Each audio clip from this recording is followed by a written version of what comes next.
Hello everyone, this is yours truly, JBlue68. Today is July the 15th, Monday.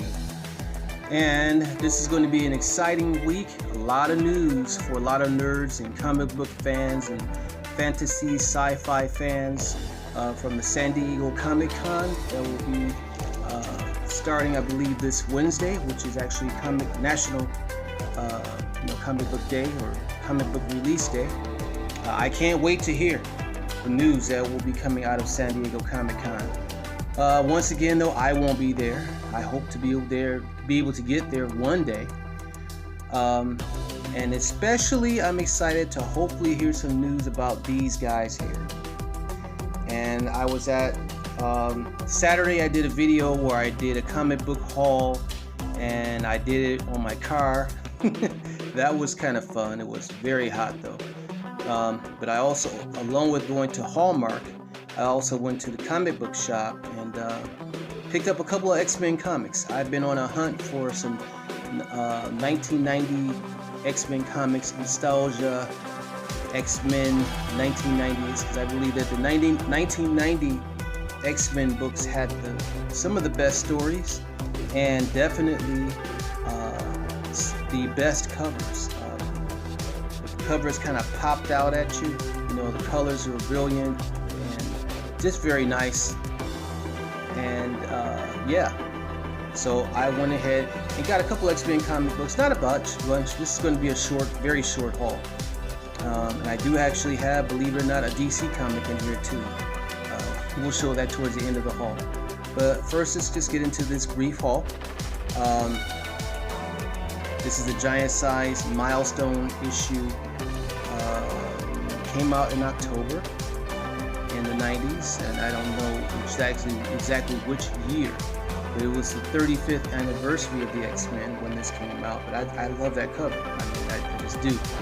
I'm an X-Men fan. My oldest brother is definitely an X-Men fan. And again, I'm glad to have gotten this book.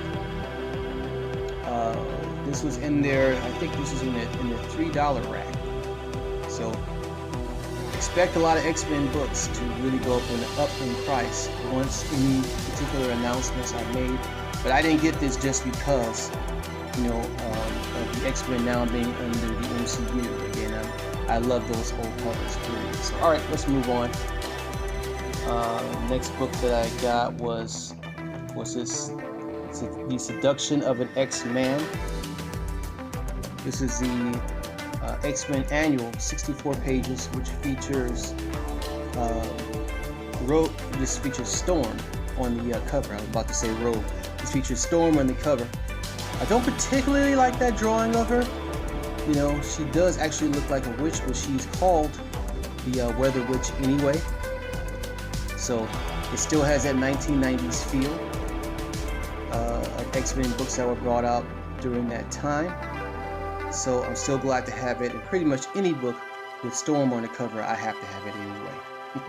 All right. Moving on here, and here is I've seen a couple of X-Men books with Bishop on it. Bishop, I don't think, got the true justice that he did and should have had in the X-Men movies. We've seen him briefly. He had little to no speaking parts. I don't even remember the name of the actor who played him, but that was in X-Men Days of Future Past, which was one of my favorite X-Men movies. I'm hoping, though, when they recast this particular character, along with recasting Emma Frost, who I also feel did not get the justice that she deserved. I didn't like the actress that played her. But I'm hoping that when this role is recast, as well as possibly Jubilee, that they're actually cast by actors, who are actually good actors, and they actually put some time into the characters. This was written or drawn by, I think, Francis Lionel Yu. I think those are his initials right there, Lionel. I mentioned him before in a previous video, and this is from the X-Men Maximum Security series. So that is a very, very cool cover of Bishop. That's the way he should look. I like the locks, or as they're also called, dreadlocks in his hair. You know, I like that look much better than the Jerry curl look that they had him in the 80s. Uh, I think this is a much cooler look.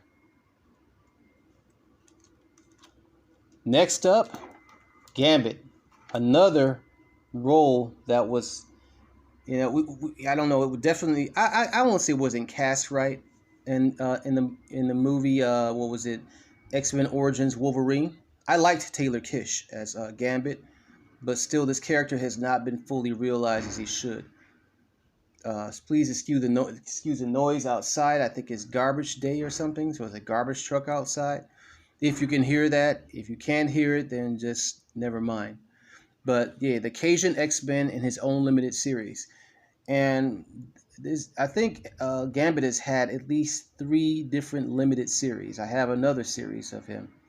Uh, this was a good book. It has a couple of spine ticks, but that's all right. It's still it's not in mint condition, but it's in fair to good condition. The pages definitely are nice. This is on a foil cover, by the way. It's very nice cover. I love that black and gold. And then, of course, you know, you see his psionic powers as he's storing the cards, as he normally does, hurling cards out towards his enemies or whatever situation is going on with him in this book. I haven't read it yet, but I plan on reading it eventually. But very nice cover there. I love it. I'm so glad, though, that the actor Channing Tatum from Magic Mike, who wanted to play as Gambit, there was news that he was up for the role as Gambit about 2 or 3 years back. And God, when I heard that news, I panicked. I was like, oh no, please do not make that happen. I'm so glad in this case that Disney bought it. They bought it out just in time because they were actually about to go in production with him playing as Gambit, which would have been a god-awful idea. I think he's a terrible actor. I'm sorry to say that. I don't like him. I don't like his acting at all.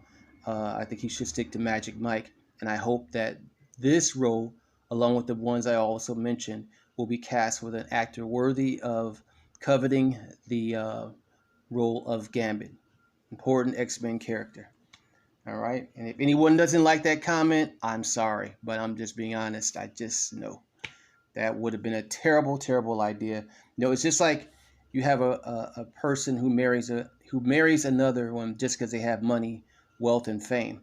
That's the only reason why I think this Channing Tatum guy and some other actors as well who take on some of these superhero roles, because superhero movies are a big thing right now, and they just want to get the attention, revive their dead careers or whatever. And that is honestly the worst reason to cast an actor into these very important and iconic roles that fans who have read comics for years, like me, want to see have, you know, real justice and representation in these comic book characters. All right, so that's all. Just moving on here.